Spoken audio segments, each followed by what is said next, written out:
Hi, my name is Glenn Pierce, and I'm a volunteer with the World Federation of Hemophilia. I'm the Vice President of Medical and responsible for a lot of the medical work that the World Federation does.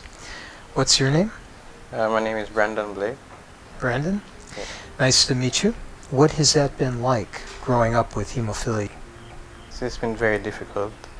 I haven't been able to do a lot of things that I'd want to do. Playing at school generally, or just want to do things with my friends.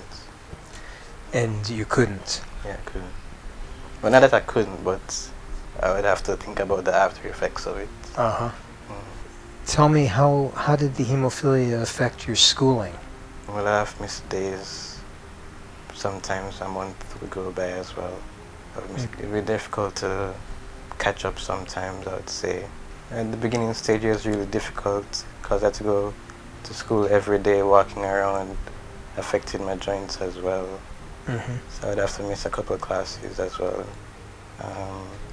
The teachers there would be very helpful as well with making sure I didn't get left behind on anything. What are you doing now? I'm investment banking. Investment banking? Yeah. What kind of education did you need to become an investment banker? Well, I graduated with a banking and finance and economics from University of the West Indies. Uh-huh. Yeah. With investment banking, how do you manage your hemophilia with the work that you do? The hardest part, I'd say, like getting to and from work, because my knees really act up in the morning, so just getting out of bed sometimes makes it difficult just to reach work. Well, thank you. Pleasure talking to you. Pleasure talking to you as well. Hi, Brandon. I'm Mark. I volunteer with the World Federation of Hemophilia. And like you, I also live with severe hemophilia. So it's a great pleasure to be with you today, and thank you for welcoming us to your home. So I'd sort of like to talk with you a little bit about your journey, sort of how your life has been. How old were you when you were diagnosed? I was diagnosed at birth. Did you spend a lot of time in the hospital? Yeah, I'd say I spent a lot of time in the Yeah, hospital. I can relate to that. So missing out on school, friends, sports. When you were younger, what were your goals? What did you want to do with life? At first I wanted to do athletics, but I soon realized that wouldn't be possible. I'd want to, well, I'd say the first goal I would have was I wanted to be working in science. And then, well, my focus changed and I ended up working in business. What kind of sports were you interested in? Football mostly, swimming, table tennis. Yeah. It was difficult with the bleeds, I would say. We didn't want to risk it. And what joints are your biggest challenge? Both my knee joints as well as my ankles. What's a typical day like? Yeah, in the morning is pretty difficult, I'd say. I probably wake up, well, 2 or 3 times before I actually have to get up and go to work to make sure I'm completely okay with moving around and taking on the day. At work, I would say it's pretty difficult, as in I would have to go to and from different places, so walking there is probably a challenge for me most of the time. So the access to the humanitarian aid and the donations has made a difference? Yeah, it's made a big difference. From previous year, I'd say I'd miss weeks or months of school, but later on I got better with the donations and with work as well. Sounds like you have strong parents. I'm sorry to hear that your father passed away, but your mom sounds like she's pretty remarkable. Yeah, they've been very supportive. I'd say they've pretty much given most of their lives to supporting us, and I'd say that they've made it their duty to make sure that we're comfortable and able to do the things that we've wanted to do. What are your hopes and dreams for the future?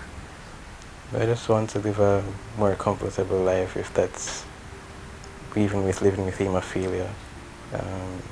Try and make that for myself and be able to do things that I want to do in regards, even with living with hemophilia. I think that's all of our hopes and dreams. Well, it's really a pleasure talking to you, and I actually think you're quite an inspiration. Your ability to persevere and overcome is commendable, and but I think you had good upbringing, so a lot of credit goes to your mom and dad as well. Thank you. Thank you. Elizabeth and Brandon, really thank you very much for having us here with you today. And Dr. Magda, thank you for being with us also today for this visit to this wonderful family and seeing how things are going well. So I would like to start by asking you, please, to summarize the case of Brandon. Thank you for coming to visit us, because I feel this is us. Okay, so Brandon is hemophilia A. His factor activity level at baseline is about 1.1%, but he has a severe bleeding phenotype. Like he has mentioned, he has a bleed every month, at least one bleed a month, sometimes 2 or 3 bleeds. And we are coming from a place in the hospital where we did not used to have factor all the time. If we had expired factor that was like 2 and 3 years old, we would be celebrating over it, and we would use that on our patients with some response, but not as robust a response as now that we have a regular supply of in-date products. We are coming from a time where we had to transfuse FFP and cryoprecipitate, which in and of itself is not always available. And we are extremely grateful that we do have products now that we can use on our patients. Elizabeth, also thank you again for having us today.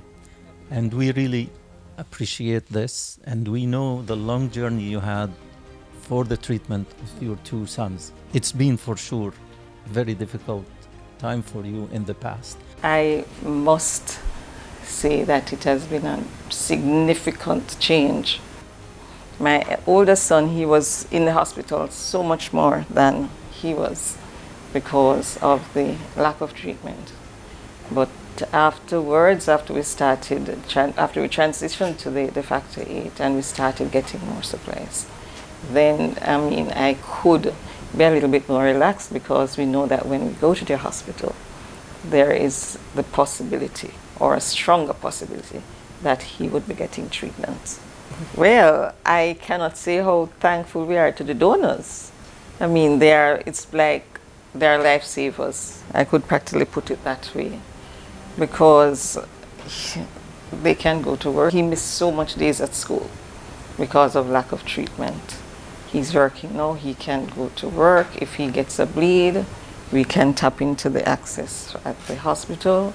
If it's just one day he has to be off, at least we know that he's being treated so that he can go back another day. So really, really are thankful, really happy that we have access to this type of treatment now. Okay, thank you very much.